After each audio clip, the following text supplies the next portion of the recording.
जी नमस्ते, मैं हूँ राकेश और स्वागत है आप सभी का हमारे YouTube channel education mode one पे।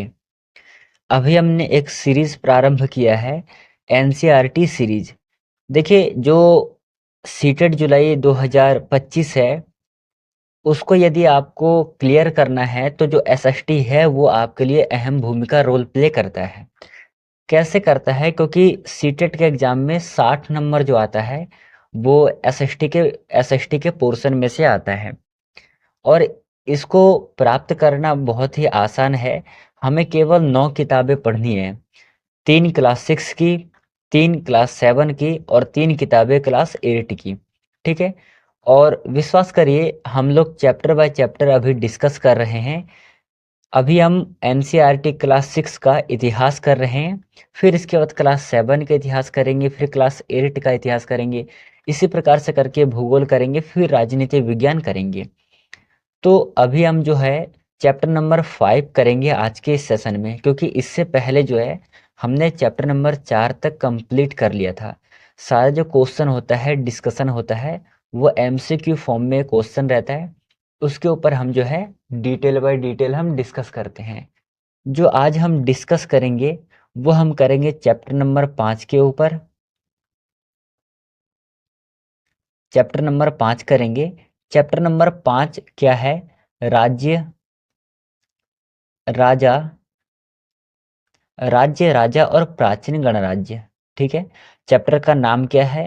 राज्य, राजा और प्राचीन गणराज्य। ये चैप्टर का नाम है।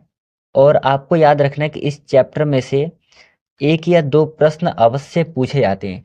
सीटेड में जो सबसे ज़्यादा क्वेश्चन बनाता है सीटेड, क्लास 6 के एनसीईआरटी में से बनाता है और क्लास 8 के एनसीईआरटी में से बनाता है। दो किताबों से अधिकतर क्वेश्चन बनते हैं। तो आपको बहुत ही डिटेल रूप में, बहुत ही बेसिक तरीके से वीडियो के माध्यम से मैं समझाने का प्रयास करूंगा। चलिए शुरू करते हैं आज के इस सेशन को हम। सबसे पहले नंबर का क्वेश्चन आप ध्यान से देखना और अपने साथ साथ अपने कॉपी में नोट डाउन करते चलना। जहां पर जो बिंदु, जो पॉइंट आपको इम्पोर्टेंट लगे, आप अपने कॉपी में तुरंत नोट डाउन कर लेना। चलिए, पहला क्वेश्चन है कि आज से 3000 वर्ष पूर्व कुछ लोग जिस प्रक्रिया के द्वारा राजा बने, किस प्रक्रिया के द्वारा राजा बने, आपको ये बताना है। तो नीचे आपके लिए 4 ऑप्शन है। चारों ऑप्शन को पढ़िए और इसका सही जवाब क्या हो सकता है, इसका आप लोग उत्तर देना। आंसर हो जाएगा इसका ऑप्शन नंबर बी, बड़े बड़े राज्य, बड़े बड़े यज्ञ आयोजित करके। आपने यज्ञों का नाम सुना होगा, जैसे कि एक यज्ञ किया जाता है अश्वमेध यज्ञ। ठीक है? कौन सा यज्ञ है? अश्वमेध यज्ञ। अधिकतर जो राजा है अश्वमेध यज्ञ करते थे, क्योंकि इस यज्ञ को करने के बाद उनको चक्रवर्ती की उपाधि मिलती थी। ठीक है? वो चक्रवर्ती सम्राट कहलाते थे। इसके बाद इसमें प्रक्रिया क्या है कि भाई राजा जो है एक यज्ञ करेगा और उसमें घोड़ा रखेगा। फिर यज्ञ के दौरान ही वो अपने घोड़े को छोड़ता है अपने मंत्री के साथ या फिर अपने किसी एक सैनिक के साथ में। वो घोड़ा जिन जिन राज्यों से होकर के गुजरेगा, वो इस प्रकार से माना जाता है कि उस राज्य के राजा ने उस राजा की अधीनता स्वीकार कर ली है। और यदि कोई रोकता है इसके घोड़े को, तो उस राजा को, जो अश्वमेध यज्ञ कर रहा है, इस राजा के साथ में युद्ध करना पड़ता था। ठीक है? तो बड़े बड़े यज्ञ का आयोजित करके लगभग 3000 वर्ष पूर्व लोग राजा बनते थे। जहां पर ऑप्शन नंबर बी सही आंसर है। दूसरे नंबर का क्वेश्चन है कि युद्ध क्षेत्र में राजा का सहचर कौन होता था? मोस्ट इंपॉर्टेंट क्वेश्चन है। युद्ध क्षेत्र में राजा का सहचर कौन होता था? उत्तर है इसका सारथी। ऑप्शन नंबर सी सही आंसर है। क्योंकि युद्ध के समय जो योद्धा है उसके सबसे ज्यादा निकट कौन रहता है? सारथी रहता है। ऐसे ही जो राजा है, राजा का सबसे ज्यादा निकट कौन होता है? सारथी। तो यहाँ पर ऑप्शन नंबर सी सही आंसर है, करेक्ट आंसर है। हो सके तो आप अपने कॉपी में नोट डाउन कर लीजिए, नहीं तो हम अगला क्वेश्चन करते हैं। तीसरे नंबर का क्वेश्चन है कि युद्ध करना और लोगों की रक्षा करना किस वर्ण का कार्य था? सामान्यतया जो वर्ग है वो 4 वर्ग हैं, ब्राह्मण, क्षत्रिय, वैश्य और शूद्र। ब्राह्मणों का काम क्या था? ब्राह्मणों का काम था पढ़ना, वेद पढ़ना और पढ़ाना। क्षत्रिय का काम क्या था? युद्ध करना और लोगों की रक्षा करना। ऐसे ही वैश्य का काम क्या था? वैश्य का काम था व्यापार करना। और शूद्रों का काम क्या था? जो ऊपर के 3 वर्ण हैं, ब्राह्मण, क्षत्रिय, वैश्य, इनकी सेवा करना। ठीक है, सेवा शुश्रूषा करना किसका काम था? तो शूद्र का काम था। तो ये 4 वर्ग हैं। चारों वर्गों के ये आपको कुछ कार्य हैं, वो मैंने आपको नोट डाउन करवा दिया, आपको याद रखना है। चलिए अगला क्वेश्चन करना है। अगला क्वेश्चन है कि वर्ण व्यवस्था के अनुसार किस वर्ग को सबसे श्रेष्ठ माना जाता है? ठीक है, मैंने आपको जो पिछले नंबर में करवाया है, आप वही से अंदाजा लगा सकते हो कि किस वर्ग को सबसे ज्यादा श्रेष्ठ माना जाता है। देखिए, जो भी नियम कानून है या फिर कुछ ऐसे नीति को लागू करना होता था, तो सामान्यतया जो पढ़े लिखे वर्ग है उनको बुलाया जाता है। और इन चारों ही वर्गों में से चारों वर्गों के अलग अलग कार्य है, अलग अलग जिम्मेदारी हैं। इनमें से जो पढ़ना और पढ़ाना है वो ब्राह्मणों का काम था, इसीलिए इन वर्गों को सबसे ज्यादा श्रेष्ठ माना जाता है चारों वर्गों में। जहां पर ऑप्शन नंबर ए सही आंसर हो जाएगा। 5वें नंबर का क्वेश्चन सॉल्व करना। 5वें नंबर का क्वेश्चन है कि महाजनपद काल में कौन सा कर सबसे महत्वपूर्ण है? कर बोले तो टैक्स। ठीक है, कौन सा टैक्स सबसे महत्वपूर्ण था? तो प्राचीन समय में कई चीजों पर टैक्स लगाया गया था। इन सभी में से जो सबसे ज्यादा प्रमुख कर था वो फसलों पर लगाए जाने वाला कर था। कितना था? तो उपज का 6 का 1 भाग। ठीक है, 1/6 उस समय पर फसलों पर लगाया गया कर था। तो ऑप्शन नंबर ए सही आंसर है 5वें नंबर के क्वेश्चन का। प्यारे साथियों, यदि आपको सेशन अच्छा लग रहा है तो चैनल को सब्सक्राइब कर लीजिए, लाइक कर लीजिए और बेल आइकन को प्रेस कर दीजिए, ताकि आगे की जो भी क्लासेस है उसका नोटिफिकेशन सबसे पहले आपको मिले। तो चैनल को यदि सब्सक्राइब नहीं किया है तो सब्सक्राइब कर ले। और जिन भी दोस्तों को अब तक पता नहीं है उनके पास ये क्लास शेयर कर दीजिए, क्योंकि हम यहाँ पर डेली एक एक चैप्टर के ऊपर हम लोग एमसीक्यू फॉर्म में डिस्कस करने वाले हैं पूरे पाठ को। और सीटेट से पहले हमारा पूरा जो कोर्स है वो भी कंप्लीट हो जाएगा, और इसके बाद हम क्या करेंगे, जो भी प्रैक्टिस सेट है उसको हम लोग एक बार पूरा कंप्लीट देखेंगे। चलिए अगला क्वेश्चन है कि महाजनपदों का उदय हुआ कब हुआ था? महाजनपदों का उदय ये हुआ था लगभग 2500 साल पहले महाजनपदों का उदय हुआ। Option number B right answer है। अगला क्वेश्चन है कि शिकारी तथा खाद्य संग्राहक राजा को देते थे। देखिए भाई, जो भी व्यक्ति है कुछ ना कुछ टैक्स के रूप में राजा को देते थे, पर जो शिकारी है, खाद्य संग्राहक है, बेचारे के पास देने के लिए कुछ नहीं था। तो जब ये जंगल में शिकार करने के लिए जाते थे, तो जंगल में जो भी प्राप्त कीमती वस्तु है उनको ये ला करके राजा को देते थे। तो यहाँ पर ऑप्शन नंबर बी सही हो जाएगा। जंगल से प्राप्त वस्तुएं आखेटक, संग्राहक और शिकारी लोग राजा को उपहार स्वरूप में देते थे। Option number B right answer है। चलिए अगला क्वेश्चन है कि मगध की प्रारंभिक राजधानी कौन सी है? सही उत्तर हो जाएगा राजगृह। इसे आप लोग राजगीर के नाम से भी जानते हैं। ठीक है, राजगृह या फिर राजगीर, दोनों में से कोई सा भी ऑप्शन में हो, आपका दोनों ही सही है। सबसे पहली राजधानी जो है मगध की राजगृह है। समय के साथ साथ मगध की राजधानी चेंज होती गई। अलग अलग राजा आए, यहाँ पर शासन किए, और उन्होंने अपने सिचुएशन को मगध के ऊपर शासन किया, और अपनी सिचुएशन अपनी सुविधा अनुसार राजधानी चेंज करते गए। कब कब राजधानी चेंज हुई है और मगध की अब तक कितनी राजधानी रह चुकी है, इसके विषय में थोड़ा हम जान देते हैं। सबसे पहले देखिएगा, जो मगध की प्रथम राजधानी थी, प्रथम राजधानी कहाँ पर थी? तो अभी मैंने आपको बताया, राजगृह कह लो या फिर आप लोग राजगीर कह लो, मगध की पहली राजधानी है। इसके बाद जब हम बात करेंगे मगध की द्वितीय राजधानी की, तो मगध से चेंज होकर के द्वितीय राजधानी कौन सी हुई है?